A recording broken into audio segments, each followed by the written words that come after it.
Bismillahirrahmanirrahim. Students of second year, today we are talking about the spatial receptors after the nervous system. Now, the spatial receptor, they are not such like the spatial receptor that some special type of receptors are found in the body. The spatial receptors, they state that the receptors that are abundantly present in one specific region of the body that can be used to detect a specific type of stimulus, they are called a spatial receptor.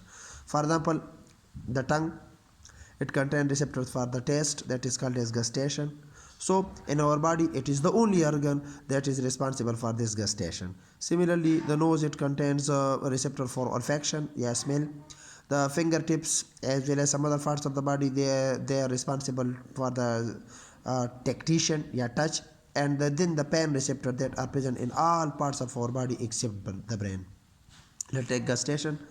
Gustation or taste. Tongue, it is an gustatory organ which contains ridges, folds or furrows that are called as papilla.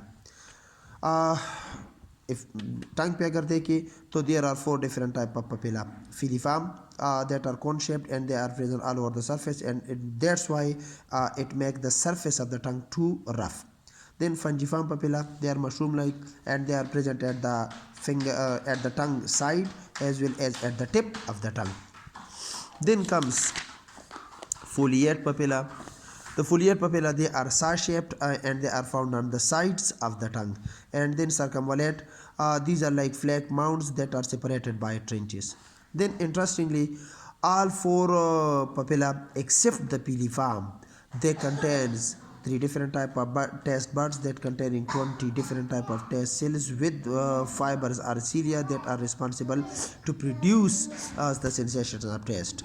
Lekin filiform papilla, it doesn't contain taste bud, doesn't contain taste cells, and it is unable to produce any type of signals or taste.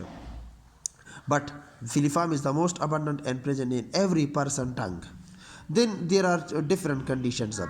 A person may have one, for example, he may contain foliate, he may contain fungiform, he may contain circumvallate papilla.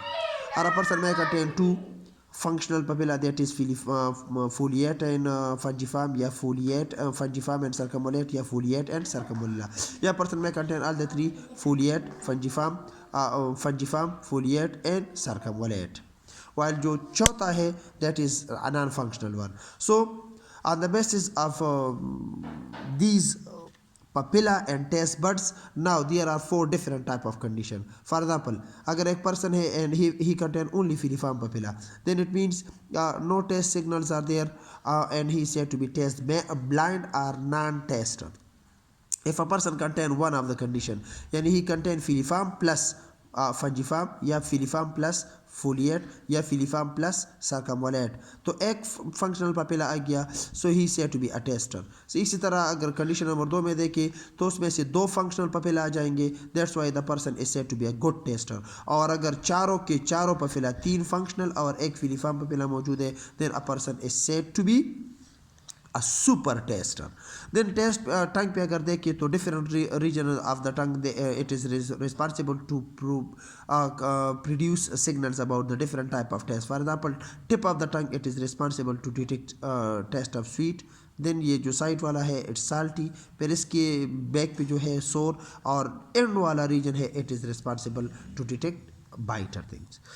Olfaction, smell को कहते हैं.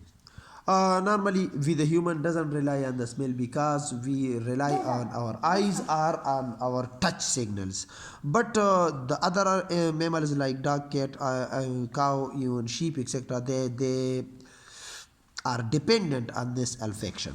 अब olfaction आता कहाँ से है? The olfactory receptors, they are found deep in the nasal mucosa that containing the olfactory receptors provided with cilia.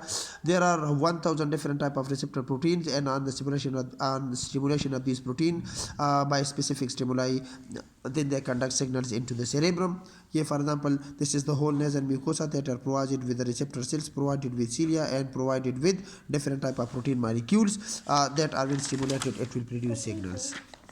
Then comes tactation. Tactation कहते हैं touch को. Meisner corpuscle or Merkel disc, these are the two important structures present in our body that are responsible to produce signals of touch. Touch are tactile receptors. They detect mechanical stimuli and are found in our skin, hair follicle, lips, tongues, fingertips, as well as in the mucosal lining. Then they are present, they are distributed differently. For example, fingertips, lips और tongue पे अगर देखें तो there are 100 per square centimeter area. इसी तरह dorsal surface of the body को देखें तो they contain more than 10, but inner surface of the body, that is in well protected conditions, so it contains fewer than 10. Then there are different conditions. For example, ability of a person to feel anything, touch. अगर हम किसी person की body को touch करते हैं और वो इसको feel कर रहा है तो it is called as tactation. But if someone body is touched and he is unable to produce these signals, अब ये temporary भी हो सकता है, permanent भी हो सकता है. तो if a person lose the ability or impairment to feel anything touch, then it is called as tactile anesthesia. अगर ये आर्टिफिशियल कंडीशन की वजह से आ गया, एंड इफ इट नेचुरली में इसके साथ और भी कंडीशन आ जाएंगे. For example if a person feel numbness, that is loss of sensation, tingling, वो जो इलेक्ट्रिक करंट से होते हैं, and prickling needle like insertions to feel, that may be temporary or permanent. It's a tactile paresthesia. Then the last one, they are called as nociceptors. They are actually called as pain receptors. Receptor that detect the stimuli, pain or that type of stimuli that can give damage or hurt into our body. They are the most abundant receptor. Every square centimeter area of our body contains 200 pain receptors. Then they are classified into three different conditions. Those that are distributed in the skin, they are called as cutaneous receptors. Those that are present at the bone and joints, they are called as somatic receptors. And those that are found deep inside the body, they are called as visceral receptors. That's all.